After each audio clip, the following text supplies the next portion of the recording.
Welcome to the WWE Podcast, your place for the most passionate wrestling analysis on the web. Just turn Roman heel. What is WWE waiting for? When other wrestling podcasts put you to sleep, you can count on the WWE Podcast to keep you engaged and asking for more. I've been watching wrestling for over 20 years, and that was one of the best matches I've ever seen. If you're easily offended, this may not be the show for you. Whatever happened to the men being able to physically retaliate against the women in WWE? This is a fantasy environment. This is unlike any other wrestling analysis. So without any further delay, let's get the show started right now. Hey guys, welcome to the show. Thank you for joining me. This is, of course, the WWE Podcast. Thank you for joining me. Very cool guest today. His name is Scott Stanford. He's with the WWE, been with the WWE for about 10 years now, and has done commentary work with guys like CM Punk, voiceover work. He works with Charlie Caruso and WWE Studios, and does the pre-shows for the pay-per-views, and he'll be on the pay-per-view this Sunday in the pre-show with Charlie Caruso and doing Elimination Chamber. So very cool guy, great to talk with. I got to talk with him for hours, not just about his career, but WWE and sports in general. I'm a big Yankees fan, and so just really cool guy. Really enjoyed him having on the show, and we talk about Becky Lynch and Ronda Rousey towards the end of the conversation, and we got some pretty interesting conversation about that, and I had a passionate take on that as well. And we talked about the first ever WWE Women Tag Team Champions, who we think may come out on top, or specifically he asked me. He almost turned the tables on the interview. Sneaky guy. He was a blast, though. He talked about some of his favorite moments in WWE. Lots of really good stuff in there, so I think you guys will enjoy it. But if you haven't joined me before, well, welcome. This is the WWE Podcast, as I mentioned, and I'm going to be doing a lot more of these interviews. Hopefully, it's a change of pace from just listening to me, or as one guy put it on my Apple Podcast reviews, that I have a monotone voice and my hot takes are forced. Well, number one, I don't have a hot take session.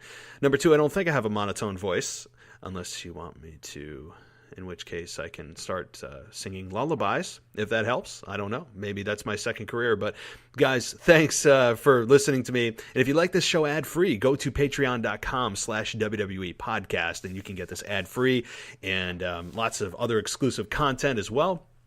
And the Elimination Chamber pay-per-view is coming up, so my predictions will be posted there and on my free feed within a few days. I'll be doing my Raw and SmackDown reviews as we speak. Raw has just gone on the air.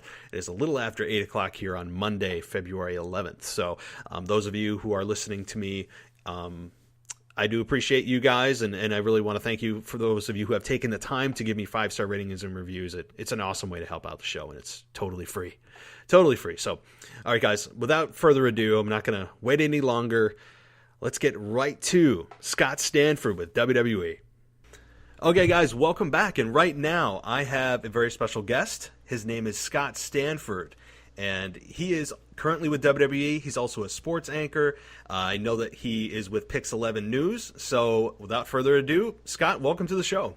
Yes, there were times, I'm sure you knew. You didn't mention singer, Matt. You forgot to mention singer. I forgot the singer. How are you, buddy? One. Good. I'm doing great. Oh man, I was. Wait, did you mention 7-time Emmy winner? I don't know if I heard that in the introduction. Well, the introduction, I didn't want to take too long. I mean, you're a man that does not need an introduction, but I decided to give one to you. So, yes. So Scott, just so everyone knows who you are, they may or may not, just let everyone know what you do. I know you're involved with WWE. You're on Pix 11. You do some of the pre-games for the Yankees, but let everyone know what you do. Well, as for for this purpose, I've been with WWE. I just re-signed now for my 10th year at WWE, which is kind of funny because I read online how I was let go a couple of months ago, but that didn't turn out to be true. I read that myself, and I had to call in and say, "Hey, did I miss something today?" And they said, no, we love you, man. You're coming back again. So I basically do all of the studio shows in Stanford, Connecticut, out of WWE headquarters, including This Week in WWE with the lovely and talented Charlie Caruso, and all the shows you didn't think still existed, like Bottom Line and Afterburn and WWE Experience. Those shows still air in about 37 countries. So we bang those out on Tuesdays and Wednesdays during the week once the Monday and Tuesday shows have finished. And it's all just, the recap shows air in all those countries. And now, unfortunately, due to the passing of Mean Gene, I say unfortunately on his passing, not unfortunately that I've taken over, because he was always one of my idols growing up. Now I go in once a month on Fridays. Charlie and I bang out a bunch of episodes of WWE Vintage, which also airs around the world. So, Mean Gene growing up, it was always one of my idols, always wanted to be Mean Gene. Walked around my house going, all right, Hulk Hogan, come on in. So it's just, they keep you busy. Used to do the pre-shows for the pay-per-views, used to do the Monday Night Raw pre-shows with Corey and Booker T and Otunga. We used to do Monday and Tuesday nights, and just a lot of fun. And you mix that in with sports casting every night of the week and trying to take care of my two daughters. I got a nice busy life going. I guess so. It sounds like you're living your dream in some respects. I mean, really, yeah. Well, listen, Matt. My dream was always to be Bob Barker, so I haven't become a game show host yet. I was always a fan of Bob Barker on The Price is Right because he got to hang out with three beautiful women all day. The names I can't remember because I was too young at the time, but I always wanted to be a game show host, so I'm working on that next. Yeah, no. Well, you've laid the foundation, right?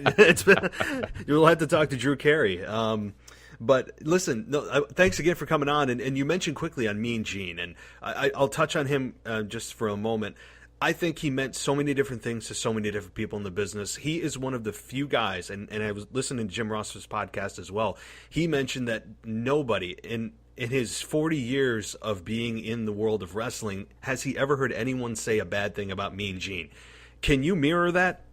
Oh, absolutely. I knew Mean Gene only because, I used to see him in passing. We became friendly. We would text once in a while. If somebody would pass away, I remember when Roddy Piper passed away for Pix 11, I called Gene to get his thoughts on it for my broadcast that night.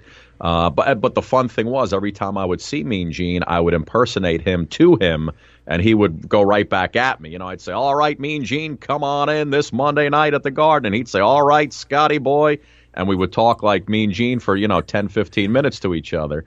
But he was one of the nicest guys I had ever met. And the one thing I always say when he passed away, the one thing I said that I think everybody would agree, when he said your name in an interview or an announcement, you were big time, and it sounded big time. You know what I mean? And he just not a bad bone in that man's body. And when you needed him to do a favor, he was there for you.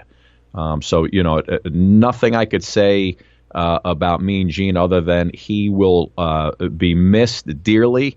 And that guy was literally, I know people say he was the voice of my childhood or that one was the voice of my childhood. Mean Gene Okerlund was certainly the voice of our childhoods if you were a WWE fan back in those days. He had just the pipes that every announcer dreams of. Amazing. Like you just said, he could make anything sound important. Mm-hmm. Anything. I mean, he could narrate anything and it would sound big time, as you just said. And yeah. The tribute I think that Hulk Hogan did on Monday Night Raw a few weeks back was probably the best that I could have imagined it going with Hulk Hogan returning. And he made it about Mean Gene, which it should have been, which I loved. The fans were with him. I think everyone was clamoring to see him saying, well, you know something, Mean Gene. Yeah. Mean Gene, brother. Yeah, I loved it. And it's funny, everybody always thought that Hulk Hogan gave him the name Mean Gene, but it was really, oh boy, I just forgot his name. He's going to kill me. Jesse the Body Ventura. Jesse, yes. It was Jesse who gave him the name Mean Gene and not Hulk Hogan. And even I thought that was the case until I found out it wasn't. But good job by Jesse the Body on the Mean Gene. I love it. Yeah, definitely.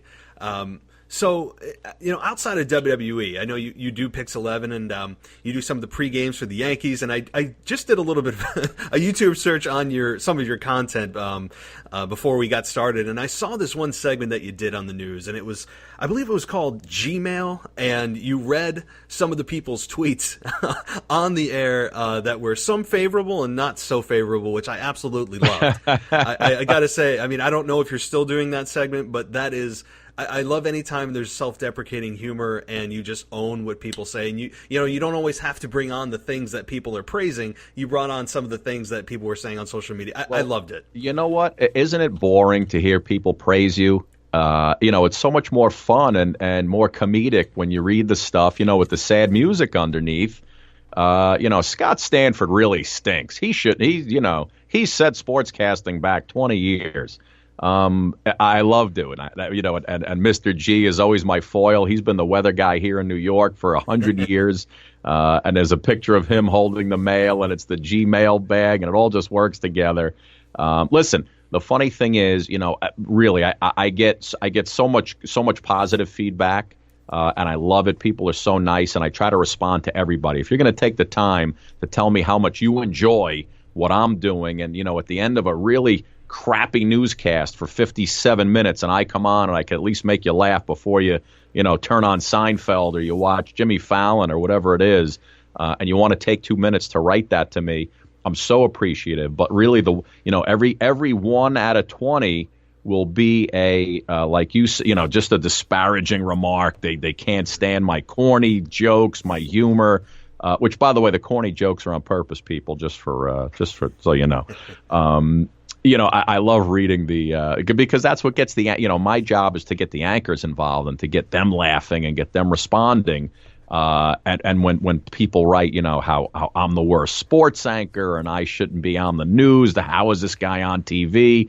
That stuff that used to bother. Boy, when you're younger, that bothers you. But as you get into it and you get older, I post them all over the place on Instagram, on Facebook, and I just love the responses that come in.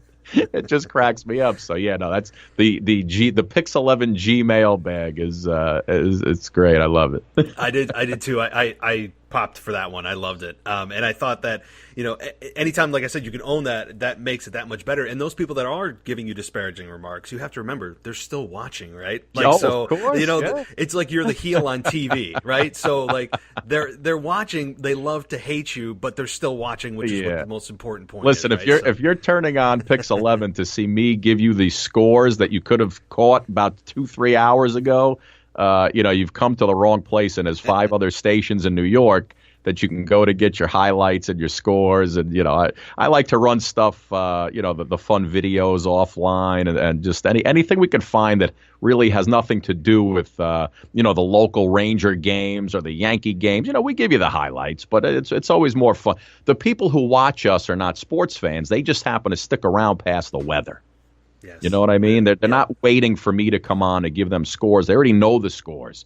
But when people come up to me in a supermarket or a mall, and it's a wife and a husband, and the guy says, you know what, my wife doesn't even like sports, but you make her laugh every night. That's what I'm trying to do, and that's I know I've done my job when people tell me that. Not, hey man, you that was a great highlight of Manny Machado's home run in the World Series. No, you can get that anywhere. Yes, exactly. Entertainment value, and that's what you add. And I don't take anything seriously. Nothing we do is serious. We're not curing any diseases. We go on the air. We're off at 11 o'clock. We haven't changed anybody's life in the slightest bit. And it is what it is. And you move along. I go home and I go to sleep. Exactly. And like you said, as you've gotten older, you've developed a thick skin to not even be concerned about the people who are on social media just wasting their time trying to troll you. And it's great. And you're laughing it off right now. That's what I love. Love it. That's great. So what are some of your favorite moments, whether it's WWE related or your news anchor, your sports anchor career? Which one do you think has provided more memories for you? Well, your best one. I'll tell you what. When I got into the WWE, and it's a long story how I got there through, which I don't even want to bore you with that. But when I got into WWE, I started out by doing studio shows, and then I got the call one day. After about a year of doing studio shows, I got a call on a Saturday night. Hey, can you get to Wichita, Kansas on Monday? We'll get you there. Do you have time to go? I said, sure. What am I doing? That's where Monday Night Raw was. And this it had to be about 2010. So I got on a plane, went to Wichita, Kansas. Who goes to Wichita, Kansas? Not many people. And basically, I showed up to Raw, and it was about 3:00, and I still had no idea what I was doing. And I called my boss back in Connecticut, and he still, don't worry about it. Just get your tie on. And he called me at about 6:00 and said, put your suit on. You're calling WWE Superstars with Jerry the King Lawler. And I said, oh, you gave me plenty of notice because they shot that at 7:30 before the 8:00 Raw went on the air. They always shot Superstars before Raw. So I went out there and I just, I was no notes, nothing. I was winging it. And before you know it, that's what I was doing for the next 2 years. And I partnered up with CM Punk a couple of weeks, which was great. I know a lot of people love when we were partnered up together because he would just, rip me the whole time and we'd go back and forth. And then I was with Josh Matthews and Matt Stryker. And I mean, it was just a terrific time. But I think the best, one of my best days ever in WWE was WrestleMania 29, I want to say. That was the one at MetLife, the last one at MetLife, I think. Yep. When I hosted we did the first WWE pay-per-view pre-show for that WrestleMania, and the panel was myself, JR, Kofi Kingston, and Dusty Rhodes in a stadium with 75,000 people. And it was just the energy in that building was phenomenal. I mean, when you're doing a pre-show and they're all chanting for Dusty and JR, it was just fantastic. And that was the first pay-per-view pre-show that we actually did. I think it aired on like YouTube and Facebook and things like that. It was electric. That was one of my favorite WrestleManias in the last 10 years was WrestleMania 29. And, listening to you, and I do remember watching that pre-show. So that's funny you mentioned it. And I do remember watching you with CM Punk and some of the comments he would make to you and the faces he would give you. I mean, now you're making me want to go back, and I may do that after our call. I mean, some of it was just classic stuff. There's on YouTube, I think somebody put together a montage. If you YouTube CM Punk wrestling calls, and it's just he and I. And he's just, okay, I did not see that. So everything I say, he rips me, and he tells me, it's a good thing you're a good comedian because you suck as an announcer. I did see that. Yeah, all that good stuff. So he was injured at the time, so I think we did 2 or 3 weeks together, and he was just so miserable doing it. That was the last place but he was actually very good.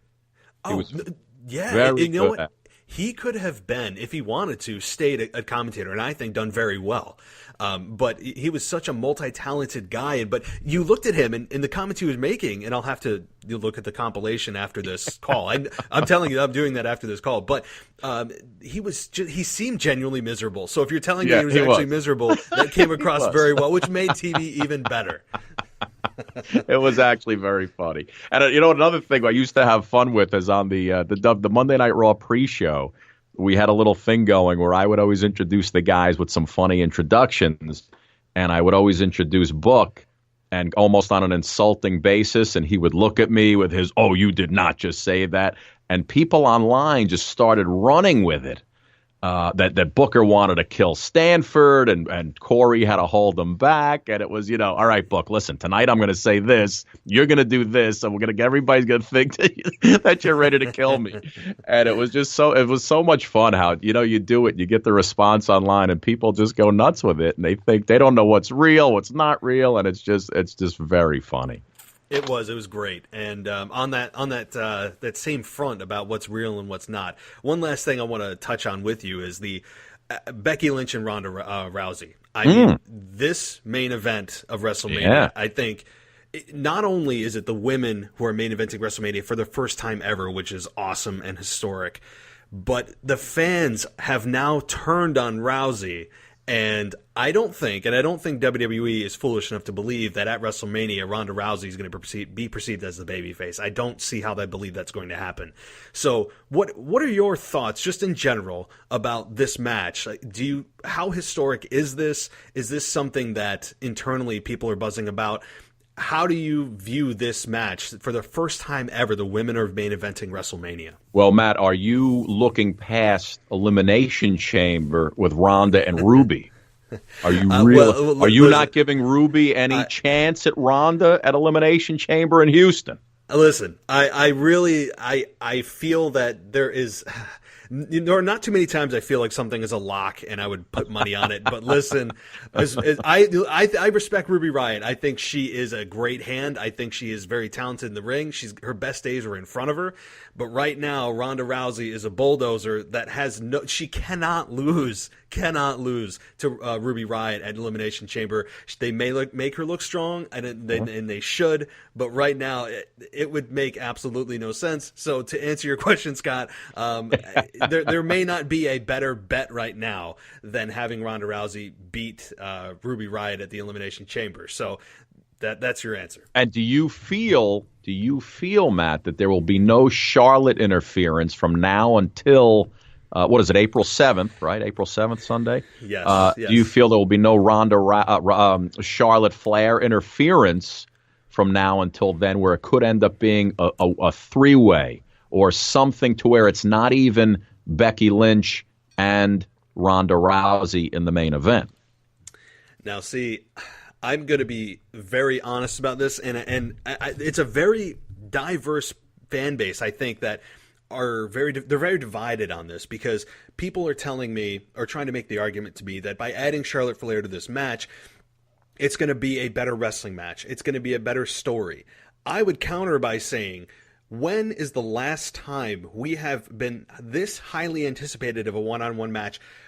Not even just the women's, but in the men's division as well. When is the last time we have seen and wanted a match at this caliber, at this level, and wanted it for so long? It was derailed at Survivor Series, and now we got it at WrestleMania. And adding Charlotte Flair, as great of a talent as she is, as and I think she is much better and more natural as a heel. That's all great and well, and I love Charlotte as a competitor, and as I just mentioned, she's one of the best female heels in the business. But in my mind, it's Ronda and it's Becky, period. By adding Charlotte, I really believe that you're muddying the waters of this story. You can do the triple threat at a later time. Right now, it's Becky, it's Ronda.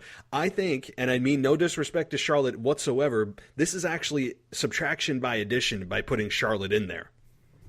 Do you see how I just made you answer your own question? I saved myself from having to answer any of that.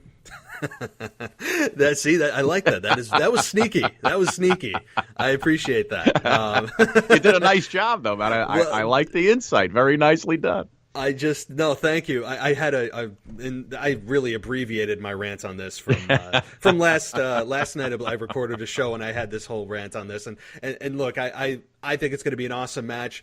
I'm looking forward to it. I really hope it stays one-on-one. WrestleMania should always be one-on-one, not for every circumstance, but for title matches. I'm not a fan of triple threats. I think WWE at times overdoes the triple threat format, and it's Becky and it's Ronda, and I don't want distractions from Charlotte, as great as she is. So. All right, well, let me ask you one more question here on the Scott Stanford Wrestling Podcast. Who do you like in the Elimination Chamber to come out with the very first WWE Women's Tag Team Championship? This is something that I think is, and I hate going with favorites. Favorites are so easy to pick. Let me give you who's in, and then you tell me who you like. All right? Yep. You got Nia and Tamina. You got the Riot Squad, Liv Morgan, Liv Morgan reminds me of a young Pamela Anderson, her face, but we'll move along with that. Mandy Rose and Sonya Deville. You got your Iconics, and Bayley and Sasha, and Naomi and Carmella. Who do you think comes out with the very first women's tag team titles? I'm going to go with the front runner here, but because it makes the most sense, and that would be Bayley and Sasha. I really think that, and that's not by a wide margin, but if I was to put money on it, I would say Bayley and Sasha. I think that both of these women have been on again, off again, frenemies. We love you, we hate you, I'm attacking you backstage, and then I love you. But I think right now, this is the make good on all of that. I think that this may be WWE's way of making good on all of the back and forth. And at times, I feel like they may not even have known themselves where they were going with the booking based on the just on again, off again, week to week, back and forth. So Bayley and Sasha, to me, should be the inaugural women's tag team champions in WWE, simply based on name value, on making good on all of this back and forth nonsense at times. And I think that ultimately you want babyface champions to be the first to hold them. So that's my pick. I think a close second, if you're going to go with a heel team, I could actually see the Iconics coming out of this. They are great talkers. They could brag forever that they were the first ever women's tag team champions. So if you're going to go with the babyface team, it's Sasha and Bayley. You're going to go with the heel team. I think it's going to be the Iconics. So that's my picks. I could see the Iconics winning on Sunday and then losing it the next night or on Tuesday night on SmackDown Live.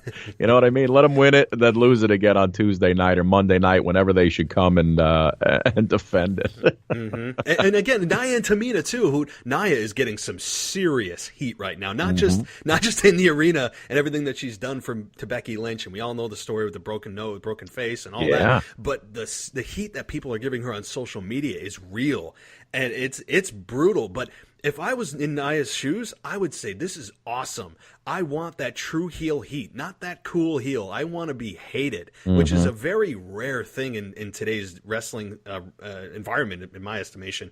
So Nia is, and I think she should continue to be a heel. I could see those two coming out as well. I wouldn't say it's up in the air. I'm going to stay by my guns. I'm going to say it's Sasha and Bayley. All right, we'll hold you to it. We'll see what happens. That's a week from Sunday. No, that's this week. That's this Sunday. That's this Sunday. All right, yes, that's true. Sunday in Houston. It's going to be a good one. Elimination Chamber is always fun. It is. I love it, and having them superstars come out in timed intervals. It's awesome to see. You just they can pair potential WrestleMania opponents up. There's some great dynamics that can happen in the match. Plus the whole Daniel Bryan WWE title, which by the way I love the hemp belt. It's awesome. I'm telling you, if WWE ever makes that available on WWEshop.com, I will be the first one on there ordering it. It's just awesome, and it's such a great touch that no one has ever done before. We've seen the smoking skull belt, we've seen the spinner belt, but this is something that is just awesome, and I love it. Yeah, no, I sent a note to the writers. I said if he loses the belt, somehow it should get lit on fire and the whole place just gets high as a kite. I didn't even think of that. That's very true. The hemp, yeah. Oh my god, especially if they have the stand selling the belts as well. Right. Oh yeah. Doritos will be flying off the shelf. Oh my god, so that's a marketing scheme. Oh god. But listen, Scott, I really appreciate you coming on. Is there anything that you want to let my listeners know that you're doing? Any projects you're working on, where they can find you on Twitter and that kind of stuff? Well, listen, Twitter's at Scott Stanford 1, Instagram the same, and no new projects. I have a couple of quick charity stand-up comedy things coming up in the city. I like to dabble in that a little bit. I had fun when Ziggler had his back at SummerSlam over the summer. We did some fun stuff. But no, nothing really. Pix 11 and WWE This Week in WWE, which is the one that runs on the network every week on Fridays and then for the rest of the weekend. And it's all good, but I appreciate you having me on. And it's amazing. We're 8,000 miles away, and it sounds like we're right in the same room. It sounds like you're right next to me. I think that has a lot to do with your new voice equipment, which my brand new Rode NT1. Yes. It does sound great. So listen, Scott, thank you for joining me. We'll have to do this again sometime down the road, and I'll check you out this week on the pre-show. Anytime, buddy. Thank you, Matt. All right, appreciate it. Thank you. Bye-bye.